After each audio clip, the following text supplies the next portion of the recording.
really the best combination. So because you can make a nice turn in the back here, actually the method makes sure that you have a traversal, so you are in the back when you reach this point. It's not optimal, but it's one step up. And then finally, you can just find yourself the shortest route.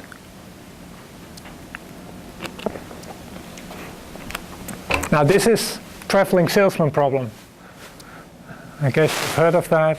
I did some work on that for my master thesis actually, general traveling salesman problem. This is actually much easier from a computational point of view because there's much more structure. This is not just the Euclidean plane where you can go in any direction. You have to follow the aisles. And you can use that structure in a dynamic programming algorithm which was developed by Ratliff and Rosenthal in like early 80s.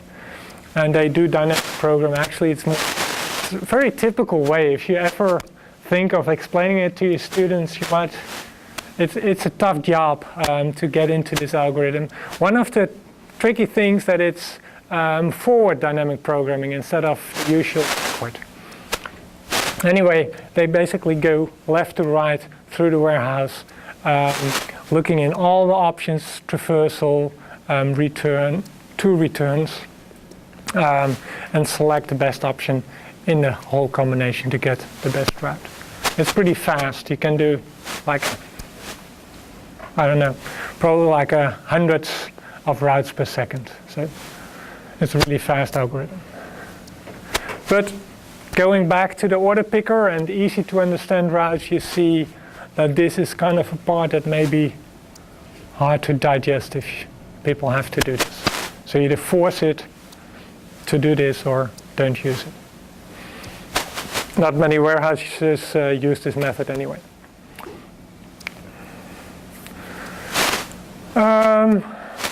Oh, this is yet another example. This is more mathematical actually.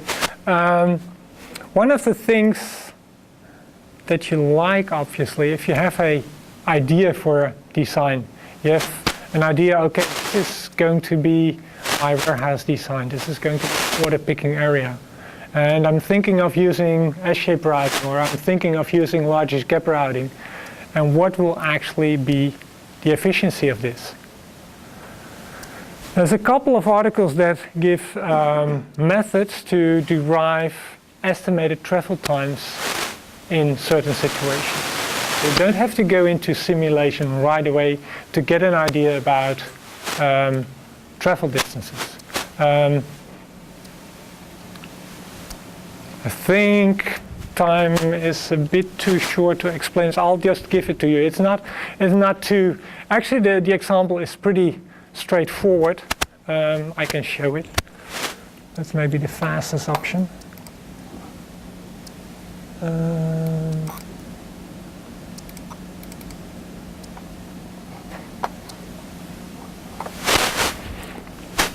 So if you want to know the travel distance, basically what you just do is you multiply the number of aisles by the length of each aisle. So that's your maximum distance, right? 6 aisles, each of 20 meters. So the maximum distance in the aisles is 120 meters, assuming S-shaped routing. You just go in each aisle, go back, go in the third, back the fourth. Then you would travel 120 meters in the aisles. But you do not visit every aisle probably, because there's only 4 picks and there's 6 aisles. So you're certain not to visit 2. Maybe you're not visiting 3, or maybe you're just visiting 1.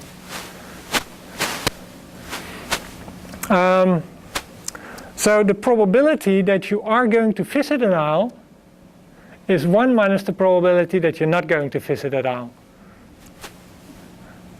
So I have 1 pick, and I just drop it in one of the 6 aisles.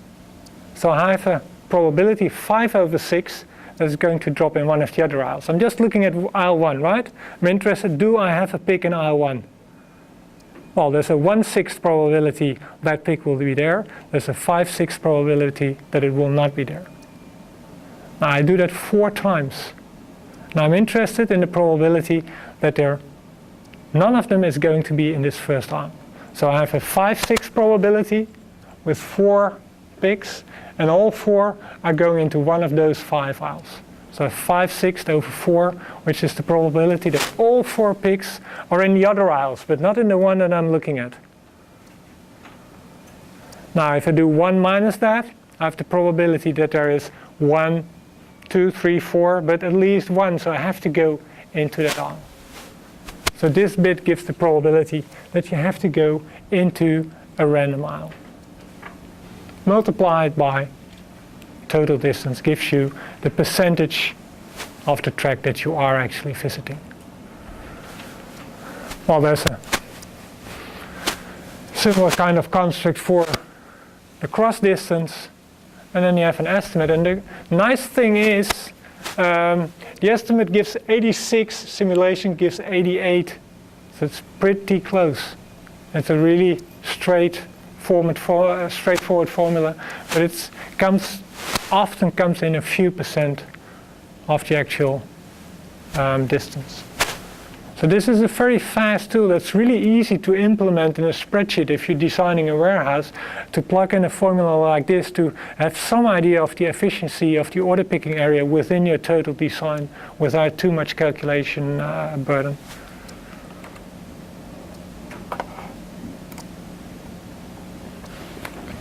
Okay, yeah. We know where to put the products, we know how to do routing based on number of picks, based on all kinds of aspects. Now there's one big, and this is I guess this is one of the most open questions still in order picking, how to do the batching in a good way. For batching, the base version of batching means I take 2 or 3 orders, put them all together, and then send out one order picker to retrieve all of those 3 orders at the same time. That's the base version. You have different variations. You can first take pieces of each order and then regroup all of those pieces together to make a lot of groups of partial orders and so on. But the base version is just put a couple of orders together, then send out one picker. But you have multiple pickers, so you have multiple orders and you have multiple pickers, and you have to assign several orders to one picker at a time. It's almost the same as the vehicle routing problem, right? You have trucks and locations to visit. It really has strong ties with that. If you look in literature, there's a couple of branch and bound kind of approaches to really crack this problem, but most methods that you see, at least the older ones until like 2000 or so, all of the methods are using this scheme. So you might find 10 or 15 different batching methods.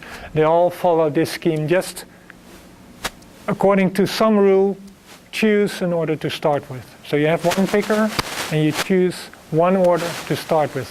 Might be maybe the biggest order that you have, because that one is very difficult to match with other ones, right? So you start with the most difficult order. That's going to be assigned. And then the second step is to find some other order that fits well with this one, based on some distance metric. Now you've seen in the previous that routing is difficult. Simulation of routing, even calculations. So what you see often in the selection methods is that they use an even simpler method to find good combinations than just total routing time in a warehouse for calculation speed purposes. So the order that is selected might be the one that has most overlap in the aisles that need to be visited. So if the first order goes to aisles 2 and 5, then you are going to look in all your orders for other orders that have aisle 2 and 5 to visit. And if you find one, that's the one you select. Might be a order that visits like aisles 2, 5, and 6. So now you have 2 orders together that visit aisles 2, 5, and 6, and then you repeat step 2. Depending on the method you choose, you're still going to look for orders that visit aisles 2 and 5, Or you say I have a new batch doing 2, 5, and 6, so I'm looking for orders that match 2, 5, and 6. That's the basic concept, and you can make it as fancy as you want with actual distances or insertion-based approaches or whatever, but the basic concept is always this list of 3 steps. And then at some point you stop, and typically you stop because the vehicle that you are traveling with has reached its maximum capacity or you run out of orders.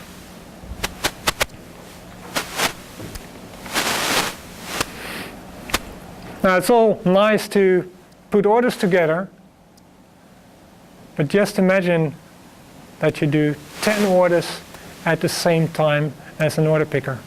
But each of those 10 has to be shipped back to the right customer. So at some point you need to reorganize all of that.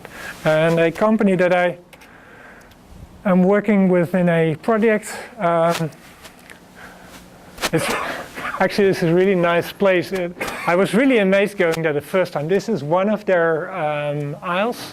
They ship clothing. At least this part of the warehouse does the clothing work. If you pull out one of those bins and look into it, in one bin you might find 1 pair of jeans, 1 skirt, 1 shirt, one of everything. There's not 10 green shirts in a bin. There's 10 totally different items in there. And that helps. I just talked about the stands. All the stands, the same color, same box, different expiration dates, and you had to search. Here they see on the list, go to whatever bin 214 and pick a pair of blue jeans. Well, you quickly spot the blue jeans among all the different items. So picking is faster and you make less errors there. And storage is much easier. You just find a bin and you just throw it in and you scan it and it's documented there. So you open up the bin, get the right blue jeans from it, and you put it in the cart. And if you look, well, it's hard to see. The cart is actually even bigger right here. There's 1, 2, 3, 4 compartments. And that's one way of splitting up orders and not worrying about integrity and shipping the right products to the right customer, right? All you have to do in the end at the packing station is to empty those 4 bins and ship it to the consumers. There's one problem here. This is an e-commerce company. And you know e-commerce and clothing, people buy 2, 3 pieces, right? People typically buy 2 identical blue jeans in 2 different sizes. They fit them on at home, send back the one that doesn't fit.